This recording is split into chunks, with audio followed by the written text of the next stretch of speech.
Good morning. Hope you guys are doing well.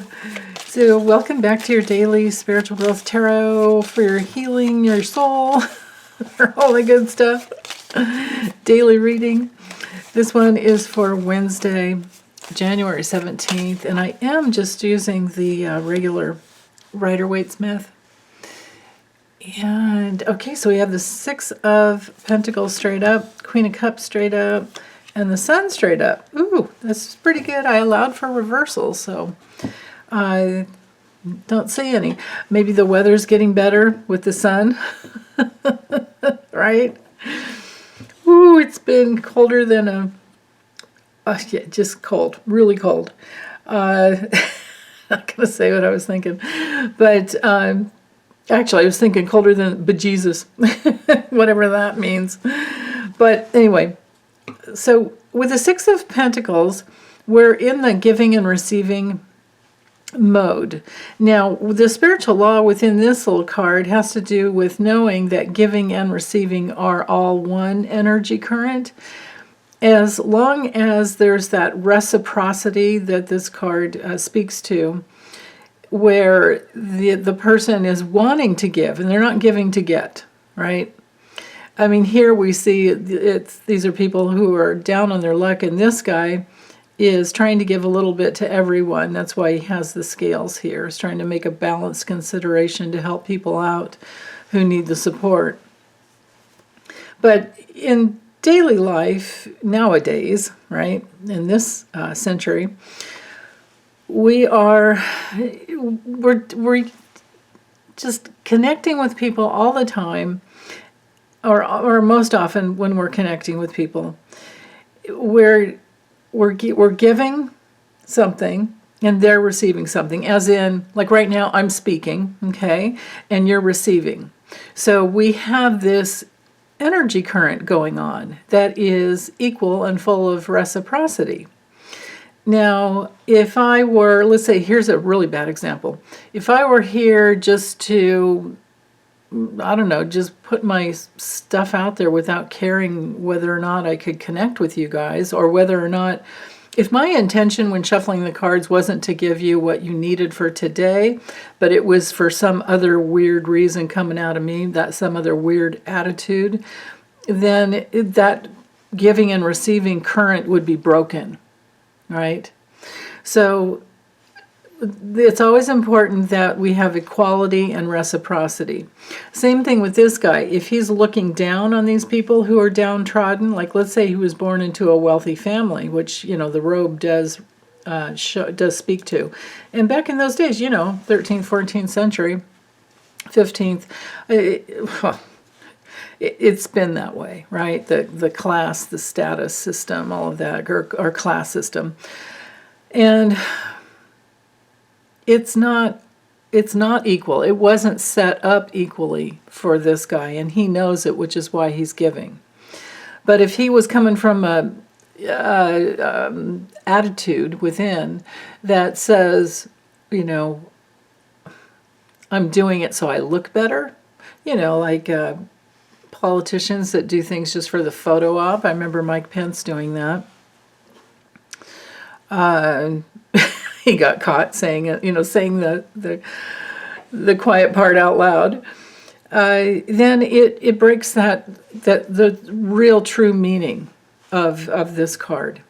So, but anyway, first thing this morning, you might feel very giving, or someone may be blessing you with some generosity. Okay, because this card is, when it comes through straight up, it is all about generosity.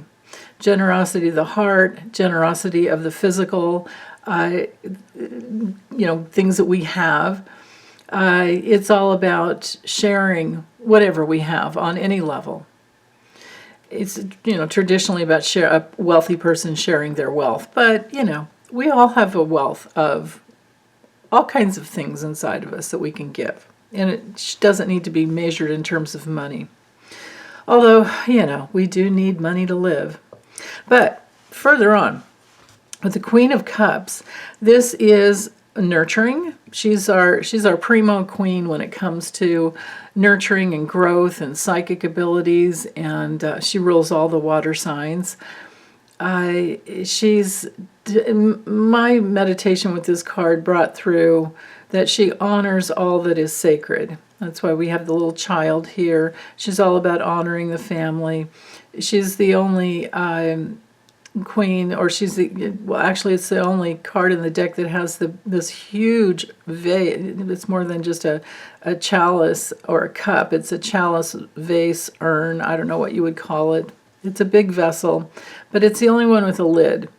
And the lid on top is what's, holding that container for honoring what is sacred, right? Which is we protect the vulnerable. And we're open to our feelings best we can.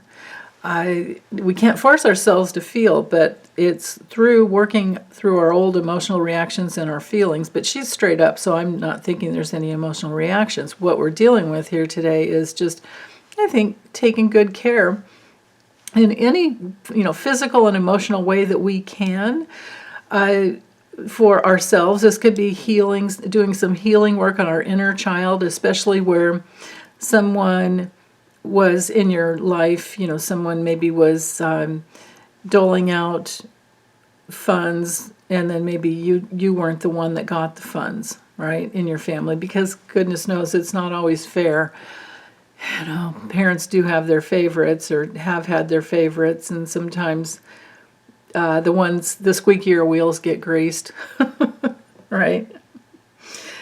So it could be something like that, because she's looking towards the Six of Pentacles. But I do feel that it is more, because everything's upright here. So I do feel that the message is more about doing inner child work, honoring the vulnerable side inside of you, and understanding most of all that this is part of that honoring what is sacred, holding space for the most sacred.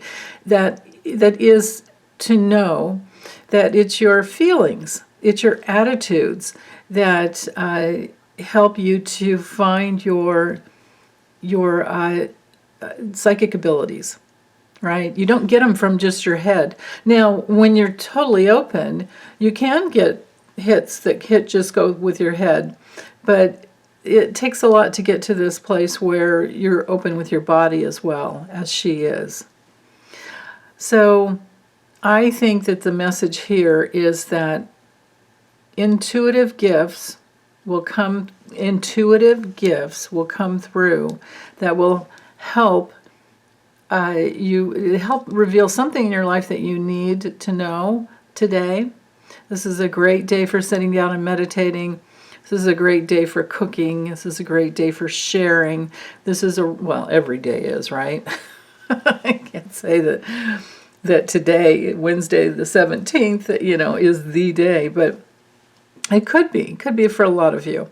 And it could also be that the weather is letting up, the sun's coming out, and you're feeling more joyful again, because, boy, I don't know about you guys, but I've just been every time I looked outside, I thought, oh, it's a winter wonderland, but it was, that type of weather where it's so quiet that you don't hear anything. Nobody was out, nobody's driving around. I didn't even hear a distant train. I didn't hear the big trucks that I might hear sometimes, on the highway. I didn't. It was just like super, super quiet, because it was 0 degrees and 5 below, and it's not a good time to be out. So things have shifted by today. Things have changed for, I think, a lot of us. And it might not be a lot of sun, but at least it's coming back. So other meanings with the sun, of course, this is the highest energy card in the deck. It's our card for our life force flowing through. It's our card for honoring our inner light. It's a card for having fun. It's the card for just all things that are positive, creating positive reality. And most of all, when it comes to your health, this is our card of vitality. So I think there's vitality through the feelings. The emotional body being clear allows the pure feelings to flow through, and then the revelations come. And when you continue with that, benign circle there, the gifts just continue to come in. And it's all about your attitudes. If you have an attitude of gratitude, if you have an attitude of knowing that, if just trusting that our only struggle is to keep our heart open, and this would be, I don't have the Five of Wands here, but that's my real meaning for the Five of Wands, is that human struggle that's fought between the constructive and non-constructive, or sometimes just, actually destructive attitudes, right? And that all we need to do is just take a little shift in our reality and open up our feelings, and then and trust. Just trust that, the sun will always eventually come up, right? Life continues on. Life cannot stop, because that's the essence of life. It's always moving, always changing, and you can truly trust that. So yeah, and you can mold the life force, the life, what's the right word here? The forces of life, this impressionable, malleable universe that we live in. We can look to our greatest gifts within and mold. So maybe we want to even focus in on today on bringing in more money so that we have money to share, or bringing in more gifts so that we have some to give out, right? Instead of thinking small, what if we started thinking big, really big, okay? All right, well, I'm going to get this uploaded, and it's just sending you tons of love meanwhile. Okay, bye.